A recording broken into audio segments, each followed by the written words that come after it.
ഹരേ കൃഷ്ണ. സർവം ശ്രീരാധാകൃഷ്ണാർപ്പണമസ്തു.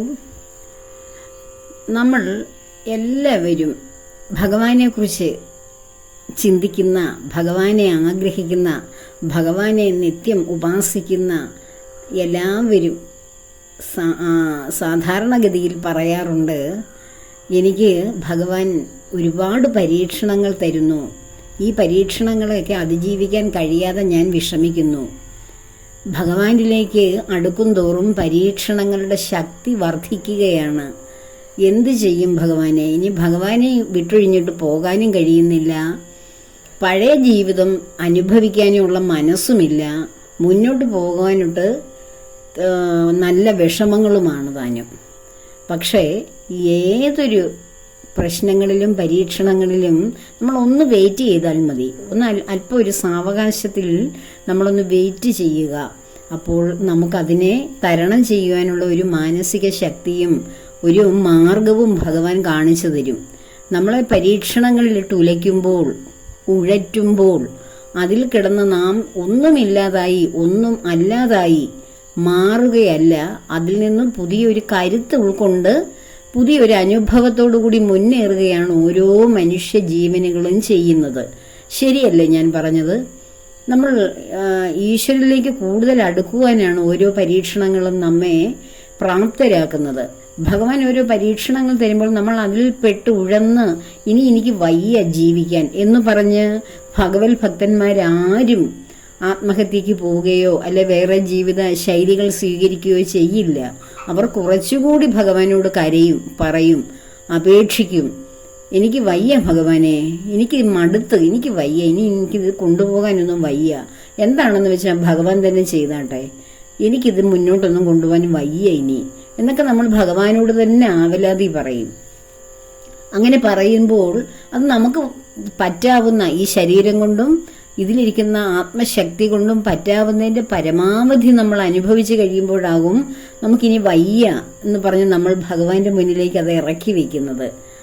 അപ്പോൾ ആ ഒരു അവസരത്തിൽ ഭഗവാൻ നമ്മുടെ കണ്ണുനീര് തുടയ്ക്കും, നമ്മുടെ വിഷമങ്ങൾക്ക് ഒരു പരിഹാരം കാണും. കാരണം നമ്മളെ ഓരോ പരീക്ഷണങ്ങൾ തന്ന് നമ്മളെ ശരിയാക്കി എടുക്കുകയാണ് ഭഗവാൻ ചെയ്യുന്നത്. നാം ആരായിരുന്നോ, എന്തായിരുന്നോ അതിൽ നിന്നും ഒരു പരിവർത്തനത്തിലൂടെയാണ് നമ്മളെ ഭഗവാൻ മറ്റൊരു രൂപത്തിലേക്ക് മാറ്റിയെടുക്കുന്നത്. ഒരു കുശവന്റെ കയ്യിലെ, അതായത് ഈ മൺപാത്രം നിർമ്മിക്കുന്ന ആളിന്റെ കയ്യിൽ കുറച്ച് ചേറ് കൊടുത്തു കഴിഞ്ഞാൽ ആ ചേറ് അല്ലെങ്കിൽ ആ ചെളി അത് അദ്ദേഹം ആ രൂപത്തിൽ തന്നെ എന്തെങ്കിലുമൊക്കെ ആക്കി എടുക്കുകയാണോ ചെയ്യുന്നത്? അതിനെ മർദ്ദിച്ച് അതിനെ പല രൂപത്തിലിട്ട് ഇങ്ങനെ പല താടനം ചെയ്ത് അവസാനം ആ കുശവന്റെ കയ്യിലിരിക്കുന്ന ആ ചെളിമണ്ണ് എന്തായി തീരും? വളരെ രൂപം ഉള്ള, നല്ല ഷേപ്പുള്ള, നല്ല കാണാൻ ഭംഗിയുള്ള ഓരോ മൺപാത്രങ്ങളായി മാറും. പൂച്ചട്ടികളാകാം, നമ്മുടെ അടുക്കളയിൽ ഉപയോഗിക്കുന്ന മൺകലങ്ങൾ, മൺകുടങ്ങൾ, മൺചട്ടികൾ ഒക്കെയാകാം. അത് വളരെ ഫിനിഷിങ്ങോടുകൂടി അദ്ദേഹം മനോഹരമായിട്ട് ഉപയോഗയോഗ്യമായി ആക്കി തീർക്കുകയാണ് ആ മണ്ണിനെ ചെയ്യുന്നത്, ആ ചെളിയെ ചെയ്യുന്നത്. ഇത് അനേകം പരിവർത്തനത്തിന് ശേഷമാണ് ആ ഒരു രൂപത്തിൽ, ആ ഒരു രൂപ സൗകുമാര്യവും ഉപയോഗവും ഒക്കെ ഉള്ള പാത്രങ്ങളോ അല്ലെങ്കിൽ മറ്റ് സാധനങ്ങളൊക്കെ ആയിട്ട് മാറ്റുന്നത്. അതുപോലെ തന്നെ ഒരു ഗോൾഡ് സ്മിത്തിന്റെ അടുക്കേക്ക് ചെല്ലൂ, നമ്മളുടെ ഏതെങ്കിലും പഴയ സ്വർണം ഇരിക്കുകയാണ്, നമ്മളുടെ മാലയൊക്കെ പൊട്ടിയതോ അല്ലെങ്കിൽ വേറെ വള ഒക്കെ പൊട്ടിയതോ ഒക്കെ നമുക്ക് ഉപയോഗശൂന്യമായിട്ടുള്ള ഏതെങ്കിലും ഒരു ഗോൾഡ് സ്മിത്തിന്റെ അടുക്ക് ചെന്നിട്ട് നമുക്കിഷ്ടമുള്ള ഷേപ്പിലെ വേറെ കമ്മലോ അല്ലെങ്കിൽ വേറെ ഏതെങ്കിലും മാലയോ ജിമിക്കിയോ ഒക്കെ ഉണ്ടാക്കി തരാനേ അദ്ദേഹത്തിനോട് പറയുകയാണ്, ഈ സ്വർണം ഉപയോഗിച്ചിട്ട് എനിക്ക് വേറെ ഞാൻ പറയുന്ന ഫാഷനിൽ എന്തെങ്കിലും ഉണ്ടാക്കി തരൂ എന്നൊക്കെ പറയുകയാണ്. അപ്പോൾ അദ്ദേഹം അത് നമ്മൾ കൊടുക്കുന്ന ആ പഴയ ഗോൾഡ് എടുത്തിട്ട് ഒരു ചുറ്റിക എടുത്ത് അടിച്ചടിച്ച് അതിനെ വേറൊരു ഷേപ്പാക്കി തരികയാണോ ചെയ്യുന്നത്? അല്ല, അതിനെ തീയിലിട്ട് ഉരുക്കി ആ സോളിഡ് ഷേപ്പിലുള്ള, സോളിഡായിട്ടുള്ള ഗോൾഡിനെ അതിനെ ലിക്വിഡ് രൂപത്തിലാക്കി അതിലെ എല്ലാ അശുദ്ധിയും വിശുദ്ധിയും കളഞ്ഞ് അതിനെ പ്യുവറാക്കി എന്ത് ചെയ്യുന്നു? നാം പറഞ്ഞ ഫാഷനിലാക്കി ഉരുക്കി അതിൽ ലയിച്ച് ഒരു ലിക്വിഡാക്കി മാറ്റിയിട്ട് അതിനെ മറ്റ് പല രൂപങ്ങളിലുമാക്കുന്നു. പക്ഷെ ഗോൾഡ് തന്നെയല്ലേ, അതിന് ഷെയ്പ്പിന് വ്യത്യാസം വന്നതേ ഉള്ളൂ. അപ്പോൾ ആ ഷെയ്പ്പിന് വ്യത്യാസം വരുന്നത് എങ്ങനെയാണ്? അത് അനേകം പരിവർത്തനത്തിന് ശേഷമാണ് മറ്റൊരു മനോഹരമായ സൃഷ്ടിയായി മാറുന്നത്. പക്ഷേ അത് സ്വർണം തന്നെയാണ്. അതുപോലെ തന്നെയാണ് നമ്മൾ ഓരോരുത്തരും, നാം തന്നെയാണ്.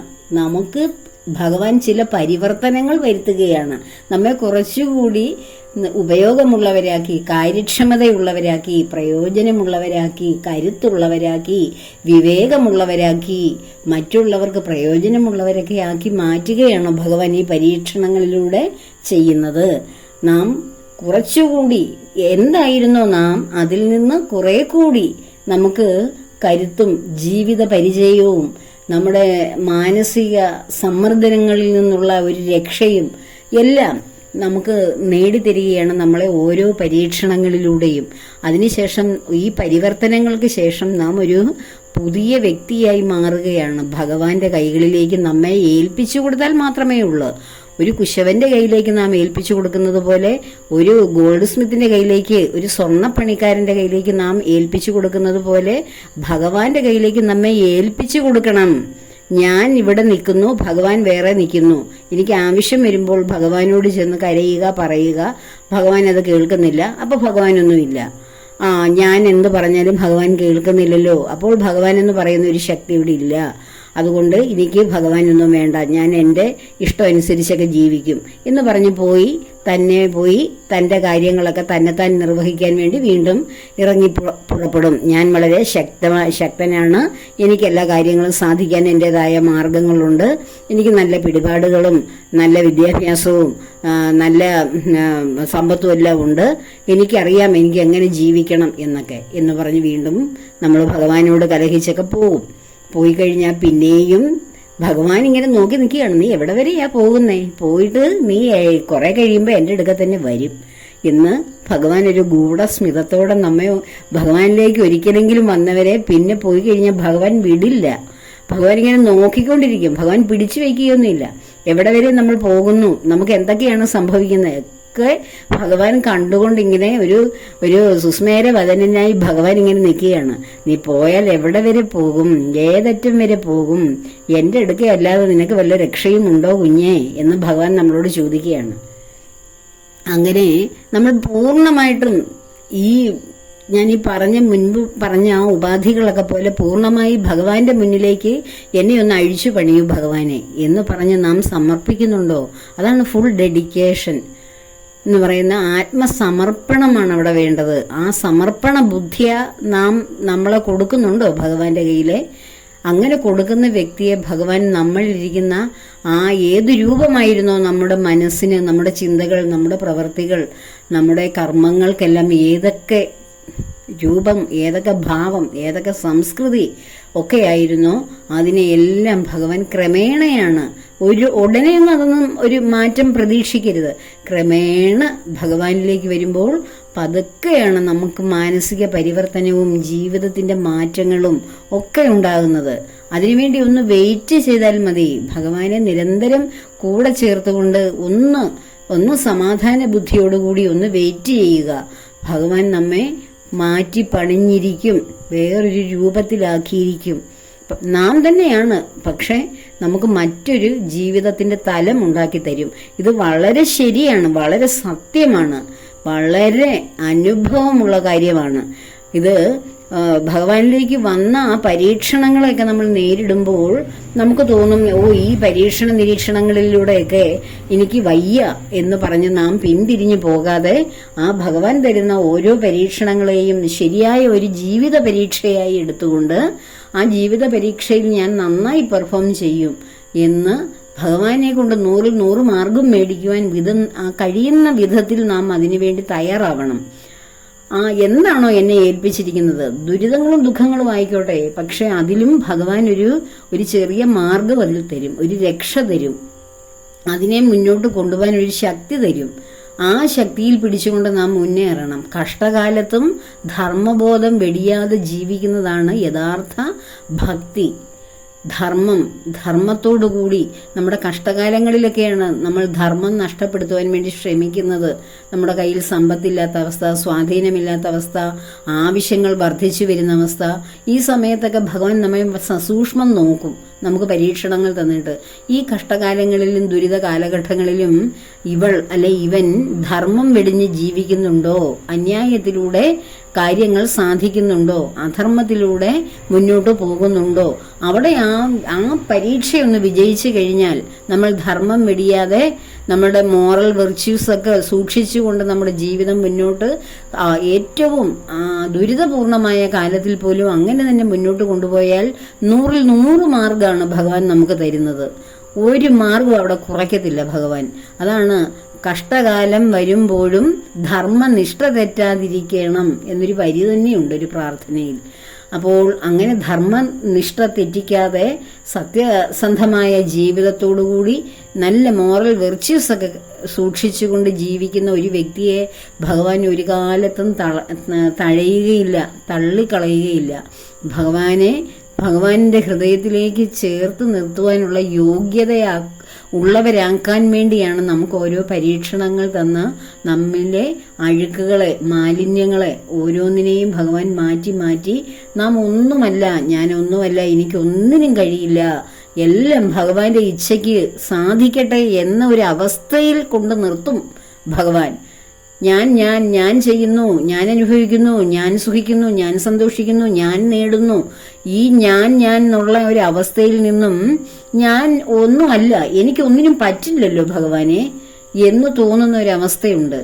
നമ്മൾ ഏകാദശി വ്രതമൊക്കെ അനുഷ്ഠിക്കുമ്പോൾ നമ്മൾ ജലം മാത്രം കഴിച്ചുകൊണ്ടൊക്കെ ആഹാരങ്ങളൊക്കെ ഉപേക്ഷിച്ച് നമ്മൾ വ്രതം എടുക്കുമ്പോൾ ഒരു വൈകുന്നേരമൊക്കെ ആകുമ്പോഴത്തേക്ക്, ഉച്ചയൊക്കെ കഴിയുമ്പോഴത്തേക്കും നമ്മളെ കൊണ്ട് ഒന്നിനും കഴിയില്ല എന്ന് നമുക്ക് തോന്നും. അപ്പോൾ നമുക്ക് ആരോടും വിദ്വേഷമില്ല, ആരോടും ഒരു ദേഷ്യമില്ല, സർവവും ആത്മഭാവത്തിൽ കാണാൻ നമുക്ക് കഴിയും. ആ ഒരു വ്രതം കഠിനമായി വ്രതം നിഷ്ഠയോടെ എടുത്തു കഴിഞ്ഞാൽ നമ്മുടെ ശരീരത്തിന് നമ്മൾ പ്രാധാന്യം കൊടുക്കാതെ, ശാരീരികമായിട്ടുള്ള യാതൊരു കാര്യങ്ങളും ചിന്തിക്കാതെ, എനിക്കിതിനൊന്നും എന്ത് കാര്യം നടന്നോട്ടെ, പുറത്ത് എന്ത് നടന്നോട്ടെ, അല്ലെങ്കിൽ അവരെന്ത് ചെയ്താലും എന്ത് ചെയ്തില്ലെങ്കിലും എനിക്കതിലൊന്നും ഒരു പങ്കുമില്ല, ഞാൻ അതൊന്നുമല്ല എന്ന് ശരീരത്തിലിരുന്നു കൊണ്ട് ആത്മാവിന്റെ ഭാവം തിരിച്ചറിയാൻ ഏകാദശി വ്രതങ്ങൾ നിഷ്ഠയോടെ എടുക്കുന്നവർക്ക് മനസ്സിലാവും. ആ ഒരു അവസ്ഥയാണ് അതും. അപ്പോൾ ശരീരമുണ്ട്, പക്ഷെ ശരീരത്തിന് ത്രാണിയില്ല. ആത്മാവിന്റെ യഥാർത്ഥ സ്വഭാവം, ആ സർവ്വതും ക്ഷമിക്കാനും പൊറുക്കാനും ശാന്തമായിരിക്കുന്ന ആ ആത്മഭാവത്തിലേക്ക് നാം എത്തും. ഇത് നമ്മൾ മെഡിറ്റേഷനിലൂടെ നേടുന്നതല്ല. നമ്മൾ ആ തപസ് എന്ന് വെച്ചാൽ വ്രതവും ഒരു ധ്യാനം, തപസ് തന്നെയാണ്. ധ്യാനത്തിലൂടെയല്ല, തപസ്സിലൂടെ നേടിയതാണ്. ഈ തപസ് എന്ന് പറയുന്നതാണ് ആ വ്രതം എന്ന് പറയുന്നത്. പക്ഷെ അതിലും മേലെയാണ് ധ്യാനത്തിലൂടെ നേടുന്ന ആ ഭഗവാനെ അനുഭവിക്കുന്ന അവസ്ഥ. ഇതെല്ലാം നമ്മൾ തിയറിയായിട്ട് ഭഗവാൻ എല്ലാ ജീവജാലങ്ങളുടെ ഉള്ളിലിരിക്കുന്നു. എൻ്റെ ഉള്ളിലും ജീവനായി ഞാൻ എന്ന ഭാവത്തിൽ നിലനിൽക്കുന്നത് ഭഗവാനാണ്. എല്ലാവരിലും ഇരിക്കുന്ന ഞാൻ ഭഗവാൻ തന്നെയാണ് എന്നുള്ള ആ സത്യസന്ധമായിട്ടുള്ള പ്രകൃതി മുഴുവൻ നിറഞ്ഞു നിൽക്കുന്ന ഭഗവത് ചൈതന്യത്തെ നമുക്ക് അനുഭവിക്കുവാൻ, നമ്മൾ ഈ പറയുന്നതല്ലാതെ അനുഭവിക്കുവാനുള്ള ഒരു മീഡിയമാണ് ധ്യാനം. ആ ധ്യാനം നിമഗ്നരായി യോഗ നിദ്രയിലേക്ക് പോകുന്ന ആ മഹർഷീശ്വരന്മാരുടെ മനസ്സ് കൈവരുന്ന വ്യക്തികൾക്ക് ഈ ധ്യാനത്തിലൂടെ കുണ്ടലിനി നാഡിയായ പ്രാണനാഡിയെ ഉയർത്തി നമുക്ക് ഈശ്വരനുമായി സംവേദം ചെയ്യാൻ കഴിയും.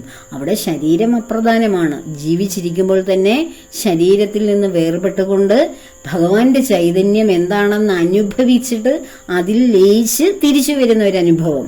ആ അനുഭവത്തിലേക്ക് എത്തുമ്പോഴാണ് നാം ശരിക്കും ഭഗവാനെ അനുഭവിക്കുന്നത്. അല്ലാതെ ഭഗവാൻ എന്നിൽ കുടികൊള്ളുന്നു, ഞാൻ ഭഗവാൻ തന്നെയാണ്, ഇതൊക്കെ ഇങ്ങനെ നമ്മൾ പറയാം. അഹം ബ്രഹ്മാസ്മി, തത്വമസി എന്നൊക്കെ നമുക്ക് പറയാം എന്നുള്ളതല്ലാതെ അപ്പോഴെനിക്ക് ഭഗവാനെ അനുഭവിക്കാൻ കഴിയുന്നില്ല എന്നൊക്കെ എല്ലാവരും ഇങ്ങനെ പരാതിപ്പെടും. എങ്ങനെയാണ് ഭഗവാനെ അനുഭവിക്കുന്നത്? എങ്ങനെയാണ് വായുവിനെ അനുഭവിക്കുന്നത്? നമ്മളിൽ വായു സഞ്ചാരം നിരന്തരം നടക്കുന്നത് കൊണ്ട്, നമുക്ക് ജീവൽ പ്രവർത്തനങ്ങൾ നടക്കുന്നത് കൊണ്ട് നമുക്ക് വായു ഉണ്ട്. വായു ഇല്ലാത്ത അവസ്ഥ വരുമ്പോഴല്ലേ വായുവിനെ അനുഭവിക്കാൻ കഴിയുന്നത്, വായു ഉണ്ടായിരുന്നു എന്ന സത്യം അനുഭവിക്കാൻ കഴിയുന്നത്. അതുപോലെ ശരീരത്തിൽ നിന്ന് ജീവൻ നഷ്ടപ്പെട്ടു പോകുമ്പോഴായിരുന്നു ജീവൻ ഇവിടെ ഉണ്ടായിരുന്നു എന്ന ബോധം ഓരോ വ്യക്തിക്കും ഉണ്ടാകുന്നത്. അപ്പോൾ ആ ബോധം ഉണ്ടാകുവാൻ അതിൽ ഞാൻ ഉണ്ടാവുകയില്ല. അപ്പോൾ ജീവിച്ചിരിക്കുമ്പോഴാണ് ഞാൻ ഈ ശരീരത്തിൽ ഞാൻ ഇരിക്കുമ്പോഴാണ് ഞാൻ ആരാണെന്ന് തിരിച്ചറിയേണ്ടത്. അതിനുവേണ്ടിയുള്ള ആ ഒരു അതിനുവേണ്ടി നമ്മളെ ഒന്ന് റീകൺസ്ട്രക്ട് ചെയ്യുകയാണ് ഭഗവാൻ ഓരോ പരീക്ഷണങ്ങളിലൂടെയും. അതിന് ഒന്ന് നിന്നു കൊടുക്കുക, ഭഗവാന്റെ മുന്നിൽ ഒന്ന് നിന്നു കൊടുക്കുക. അപ്പോൾ പറയും, നമുക്ക് ചുറ്റുപാടും ഭഗവാനെ അറിയാത്തവർ, ഒരിക്കൽ പോലും നാരായണ നാമം ജപിക്കാത്തവർ, വളരെ സുഭിക്ഷരായി വളരെ സന്തോഷഭരിതരായി അവരൊക്കെ ജീവിക്കുന്നില്ലേ? ഭഗവാനെ വിളിച്ചതുകൊണ്ട് ഞാൻ മാത്രം ഒറ്റപ്പെടുന്നു, അല്ല ഞാൻ മാത്രം സമൂഹത്തിൽ മറ്റുള്ളവരിൽ നിന്നൊക്കെ അകന്ന് ജീവിക്കുന്നു, എനിക്ക് മറ്റുള്ളവരിൽ നിന്ന് അവർക്ക് കിട്ടുന്ന സന്തോഷം സമാധാനം ഒന്നും എനിക്ക് കിട്ടുന്നില്ലല്ലോ എന്നൊക്കെ അത് ആദ്യകാലത്ത് തോന്നുന്നതാണ്.